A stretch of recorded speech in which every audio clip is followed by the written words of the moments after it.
লগ্নজিতা উৎসবে না ফেরার কথা বলে নিজে উৎসবের সময় দুবাই, আবুধাবি এবং আমেরিকায় ওয়াশিংটন ডিসিতে তিনি ফাংশন করতে যাচ্ছেন। উৎসবে ফেরার ডাক না যারা দিয়েছেন তারা কেউ লন্ডন যাচ্ছেন, তারা কেউ আমেরিকা যাচ্ছেন, তারা কেউ অন্য শহরে বিদেশে ঘুরতে যাচ্ছেন। এ কী ধরনের দ্বিচারিতা হচ্ছে? যারা আন্দোলন করেছেন তাদের অনেকেই কিন্তু অনলাইনে শপিং করে নিয়েছেন, এবং তাদের আন্দোলনের সামনের মুখ যারা, তারা তো পণ্যের বিজ্ঞাপন করছেন। সোহিনী দেবী তিনি একটি মলে গিয়ে কোন ব্র্যান্ডের মোবাইল কিনতে হবে পুজোর সময় মোবাইল কিনে কি করবেন? উৎসবের ছবি তো তুলবেন, ওই জন্য তো বিজ্ঞাপন করেছেন। স্বস্তিকা দেবী উৎসবে ফিরবেন না বলেছেন, তার সিনেমার ট্রেজার বলছেন টেক্কায় আসুন উৎসবে। উৎসবে কেন আসতে হবে টেক্কায় সিনেমা দেখতে? উনি বলছেন যে না, এটা শিল্পীদের পেট ভাত কাপড়ের বিষয়। শিল্পীদের ভাত কাপড় তো নিশ্চয়ই দরকার আছে, আমি সহমত আপনার সাথে। শিল্পীর যেরকম ভাত কাপড়ের দরকার আছে, গড়িয়া বাজারের একটা ছোট দোকানদার যার সংসার চলে পুজোর এই কটা দিনের ইনকামের উপর মূলত, তারও পরিবারের ভাত কাপড়ের দরকার বক্তব্য রয়েছে। আর উৎসবে ফেরার কথা বলার অর্থ দুর্গাপুজো অর্থাৎ শারদোৎসবকে কেন্দ্র করে যে বাংলার অর্থনৈতিক রোটেশন প্রায় 90,000 কোটি টাকার একটা অর্থনীতি দাঁড়িয়ে আছে দুর্গাপুজো শারদোৎসবকে কেন্দ্র করে, এবং এই অর্থনীতির সরাসরি বেনিফিশিয়ারি হন বাংলার প্রায় 3.5 থেকে 4 কোটি মানুষ, ডাইরেক্টলি অর ইনডাইরেক্টলি। বীরভূমের ঢাকি থেকে শুরু করে বাঁকুড়ার যারা পটশিল্প বানান, মেদিনীপুরের ফুল চাষি, হুগলির চন্দননগরের আলোকশিল্পী, কাঁথির ডেকোরেটর থেকে শুরু করে নদিয়ার নবদ্বীপের ডেকোরেটর, বাংলার সমস্ত জায়গা থেকে কলকাতা এবং শহরতলি কেন্দ্রিক যে বড় বড় পুজোগুলো হয়, সেই পুজোর রিসোর্স বলুন, পার্টিকেল বলুন, সমস্ত কিছুর এই প্রোডাকশানগুলো এবং তার সাপ্লাইগুলো ডিপেন্ড করে থাকে এই আনঅর্গানাইজ সেক্টরের লোকগুলোর উপরে। সরাসরিভাবে 3.5-4 কোটি মানুষ, তাদের বৎসরভরের কর্মসংস্থানের একটা বড় অংশ আসে শুধু এই শারদোৎসবের জায়গা থেকে। এই আন্দোলনের ফলে কোথাও একটা সেই অর্থনীতিটা ধাক্কা খাওয়ার একটা উপক্রম হয়েছিল, যার সরাসরি ক্ষতিগ্রস্ত হচ্ছিলেন বাংলার একটা বিরাট অংশের প্রান্তিক মানুষ। যারা আন্দোলন করেছেন তাদের অনেকেই কিন্তু অনলাইনে শপিং করে নিয়েছেন, এবং তাদের আন্দোলনের সামনের মুখ যারা, তারা তো পণ্যের বিজ্ঞাপন করছেন।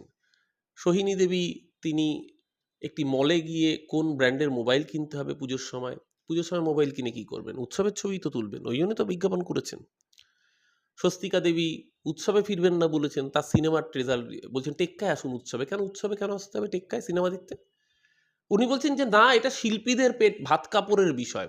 শিল্পীদের ভাত কাপড় তো নিশ্চয়ই দরকার আছে, আমি সহমত আপনার সাথে। শিল্পীর যেরকম ভাত কাপড়ের দরকার আছে, গড়িয়া বাজারের একটা ছোট দোকানদার যার সংসার চলে পুজোর এই কটা দিনের ইনকামের উপর মূলত, তারও পরিবারের ভাত কাপড়ের দরকার আছে। হাতিবাগান হোক, নিউ মার্কেট হোক, শ্যামবাজার হোক, পাকসাকাস হোক, মল্লিক বাজার হোক, খিদিরপুর হোক, গড়িয়াহাট হোক বা যাদবপুর, এই যে বাজার, কলকাতার বিশাল ব্যাপ্তি, এই বাজারগুলোতে মানুষ কেনাকাটা করতে আসেন। বাসের, ট্রামে, অটোতে, রিকশায় অসংখ্য আনঅর্গানাইজ সেক্টরের মানুষের হাতে টাকা আসে। বাজারগুলো কেন্দ্র করে যে খাবারের দোকান, সেখানে অর্থনীতির রোটেশন হয়। পুজোর সময় কলকাতায় যে খাবারের স্টল থাকে, খাবারের রেস্টুরেন্টগুলো থাকে, তাতে আলাদা করে বাইরে থেকে লোক নিতে হয়। একটা কর্মসংস্থানের প্রশ্ন আসে। সামগ্রিকভাবে পুজোকে কেন্দ্র করে 85 থেকে 90,000 কোটি টাকার যে ট্রানজ্যাকশন, সেই জায়গাটা অর্থনীতিটা নষ্ট হচ্ছিল। যারা সেই অর্থনীতিকে নষ্ট করার জন্য আহ্বান জানিয়েছিলেন যে উৎসবে ফিরছি না, দেখা যাচ্ছে তারা উৎসবে ফিরছেন। লগ্নজিতা আমার অত্যন্ত প্রিয় শিল্পী। লগ্নজিতা উৎসবে না ফেরার কথা বলে নিজে উৎসবের সময় দুবাই, আবুধাবি এবং আমেরিকায় ওয়াশিংটন ডিসিতে তিনি ফাংশন করতে যাচ্ছেন। উৎসবে ফেরার ডাক না যারা দিয়েছেন তারা কেউ লন্ডন যাচ্ছেন, তারা কেউ আমেরিকা যাচ্ছেন, তারা কেউ অন্য শহরে বিদেশে ঘুরতে যাচ্ছেন। এ কী ধরনের দ্বিচারিতা হচ্ছে? শিল্পী সনাতন দিন্দা তিনি বলেছেন মুখ্যমন্ত্রীকে দিয়ে চোখ আঁকিয়ে নাকি উনি পাপ করেছেন। তো মুখ্যমন্ত্রীকে দিয়ে চোখ আঁকিয়ে যখন পাপ করলেন, তাহলে কেন মুখ্যমন্ত্রীর দলের সাংসদ আর বিধায়ক তাদের সাথে মঞ্চ শেয়ার করলেন, পুজোর উদ্বোধন করলেন? মুখ্যমন্ত্রী যদি আপনার সাথে ছবি এঁকে পাপ করে থাকেন আপনি, তাহলে মুখ্যমন্ত্রীর দলের সাংসদ, মুখ্যমন্ত্রী তাকে নির্বাচিত করার জন্য মনোনীত করেছিলেন সাংসদ পদে প্রতিদ্বন্দ্বিতা করার, বিধায়ক পদে প্রতিদ্বন্দ্বিতা করার জন্য তাদেরকে মনোনীত করেছিলেন।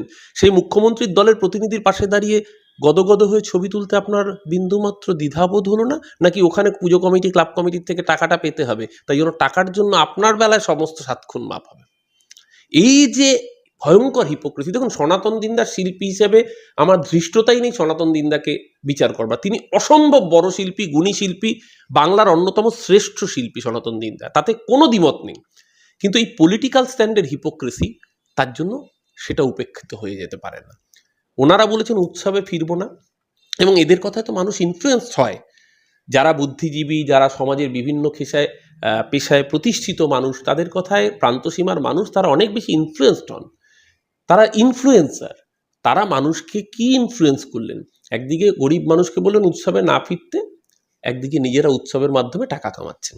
এটা অনেকটা ওই রকম, এই যে এখন আন্দোলন যারা করছিলেন, তারা বাড়িতে এসে পুজোর সময় শপিং মল থেকে, সাউথ সিটি, কোয়েস্ট মল থেকে দুহাত ভর্তি করে ব্যাগ নিয়ে বাড়ি ফিরে এসেছেন, সবার জন্য মার্কেটিং করে আলমারিতে তুলে রেখেছেন।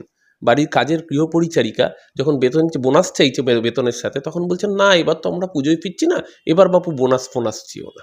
এই হচ্ছে মানসিকতা। এই মানসিকতাটার প্রতিবাদ করা প্রয়োজন।